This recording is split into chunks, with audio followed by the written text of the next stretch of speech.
Assalamualaikum semuanya, selamat datang di rekap singkat dari obrolan fighter.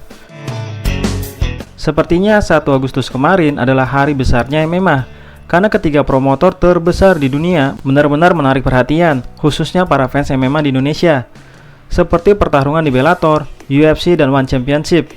Jadi di video ini juga sekaligus membahas 7 pertarungan besar dari 3 promotor yang berbeda. Gimana, udah siap nyimak? Oke, kita mulai dari UFC dulu. Di UFC Vegas 33, pertarungan antara Uriah Hall versus Sean Strickland.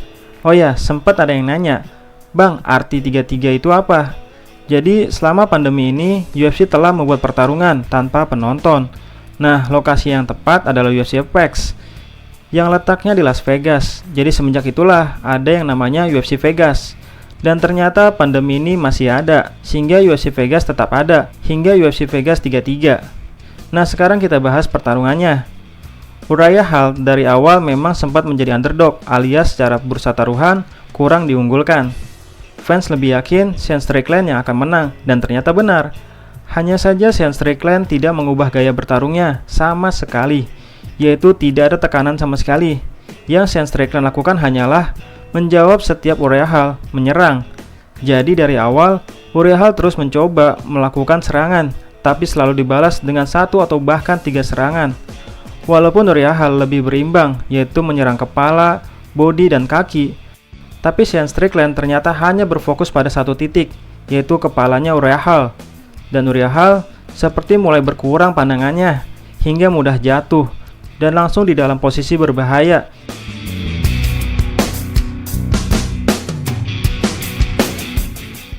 Uriah Hall terlihat mencoba bangkit, tapi Sean Strickland sekali lagi selalu menjawab serangan dengan sangat baik. Dan cerdasnya Sean Strickland adalah menyadari dirinya menang angka, maka ketika Uriah Hall mencoba bangkit, Sean Strickland menjawabnya dengan clinch untuk menghabiskan waktu. Alhasil seperti yang kita lihat, wajah Uriah Hall seperti wajahnya Brian Ortega saat melawan Max Holloway. Dan waktu pun sudah habis, dan sudah pasti Sean Strickland yang menang. Cuma yang jadi sorotan adalah skornya yang sangat amat telak, bahkan yang pernah telak yang pernah gue lihat, yaitu 54-4, 50-45, dan 49-46. Sekarang kita lanjut di Bellator. Nah, di Bellator bukan cuma soal Patricio Pitbull melawan sang tak terkalahkan yaitu Eji Mackey, tapi juga seolah ini hajatannya para gangster Dagestan. Gangster dalam hal dunia MMA profesional tentunya.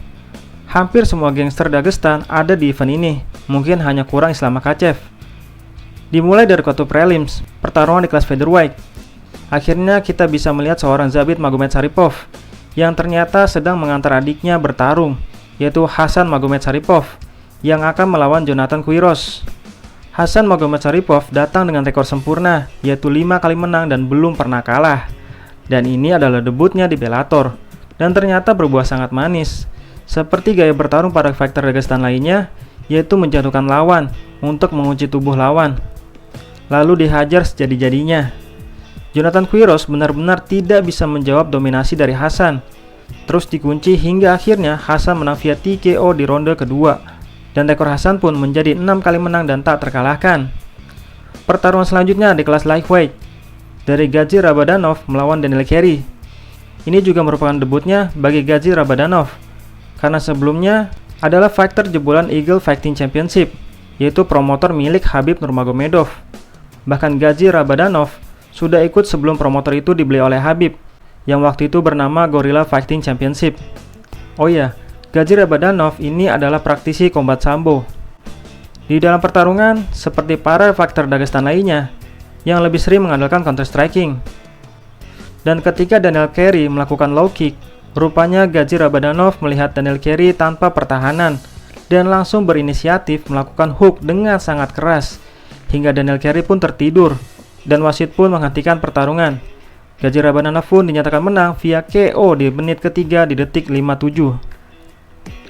Nah, sekarang kita lanjut di main card atau di kartu utama, yaitu pertarungan kelas lightweight antara Islam Mamedov melawan Brent Primus. Brent Primus ini bukan orang sembarangan di Bellator. Dia adalah mantan juara kelas lightweight di Bellator. Bahkan lawan yang dikalahkan saat itu adalah Michael Chandler. Pertarungan yang sangat ikonik, di mana Michael Chandler dihancurkan kakinya oleh Brent Primus.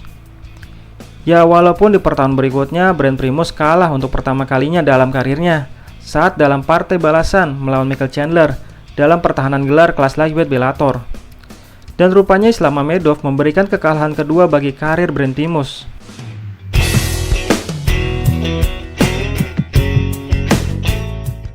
Tentu ini adalah partai terberat bagi murid Khabib Nurmagomedov.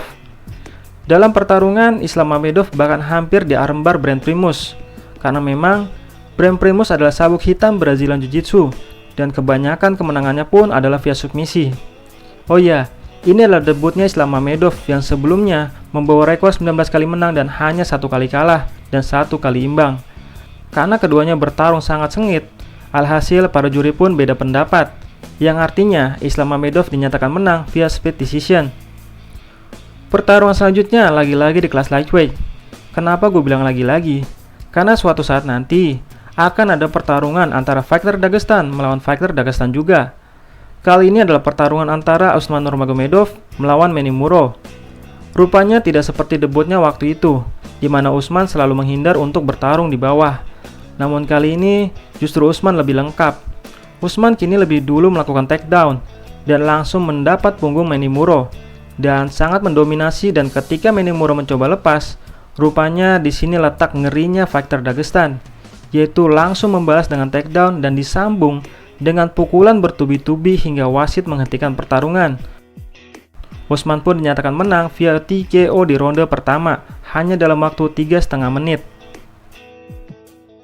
Nah, lanjut di pertarungan terbesar Bellator tahun ini, yaitu antara sang double champ Patricio Pitbull melawan sang tak terkalahkan yaitu AJ McKee.